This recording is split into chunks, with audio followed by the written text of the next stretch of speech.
Here's Brody Brazil. Okay, let's talk for just a second about sports hecklers. This is nothing new. They've been around for decades. They come to a game, and whether they knew it or not, they find themselves there ready to give it to the opponent or to make their statement, show their stance, shoot their shot, send their message, whatever you want to call it. They are there sometimes to actually dominate the scene. The heckler thinks that they are the actual storyline instead of the players or the game on the field. That's kind of maybe their mentality. I'm not here to say that I've ever enjoyed hecklers. I mean, even when the hecklers are rooting for the same side I am, I still find myself sometimes saying, okay, enough. We get it. You've gone past the point of entertainment. Now it's just getting ugly. So, yeah, I'm not the biggest heckler guy. I'm really not. But I'm here to tell you that sports hecklers are actually way better than something else.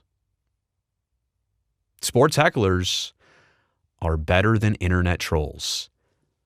By a long shot. Internet trolls make sports hecklers look like saints. I'll explain that in a second, but since you're here, if I've got you hooked on this and you like sports commentary, subscribe to the channel. I would appreciate the support.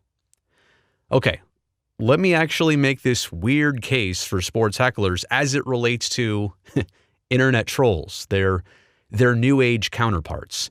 At least sports hecklers, right? They paid admission. They paid for the ticket to actually show up. And when they show up, you don't necessarily know their name, but at least they're showing a face. They're using their actual voice, not all this. They're held responsible to a certain degree.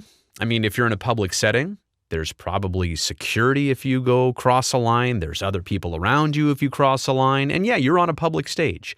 So if you do something so crazy, so outrageous here in 2022, it's going to be caught on a cell phone video. And everybody else is going to make their judgment now about you because you're the one that crossed the line, not the athlete, the person on the field that you were trying to heckle.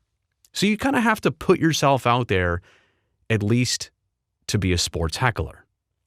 And again, I'm not saying all these things are my favorite, right? I'm just saying at least a sports heckler does these things because an internet troll pays zero admission. Every account they make is absolutely free. That's the other thing. How many accounts do you actually have? 6 or 7? Plus a few burners? They never show a face. Why would they? Why would any true troll show their face or give a name or even give a real location? Nothing. They don't have the guts to do that. They're not going to show a face. Being held responsible? Not really. Because if people can't get to you, they don't check their mentions. They're only in it for one thing. Heckle, heckle, heckle. They're in it to draw a response of mute me, block me, respond to me, whatever it is. But there's really no way they can be held responsible. And in terms of a public stage, I guess everybody who's on the internet is on a certain public stage. You can see everybody's comments in line or a thread if it's Twitter or Facebook, whatever, but it just doesn't have the same thing if it's just a comment from a nobody. What is it? To some people it matters, to others it doesn't. At least if somebody were doing something in person as a sports heckler, that matters. That's a real human being. A lot of times people don't even take a troll's comment seriously, and why would you? But other times, some people do. So it's pretty simple. It's straightforward. I don't enjoy sports hecklers ever, but they are way better than internet trolls. Let me know what you think about this in the comment section below.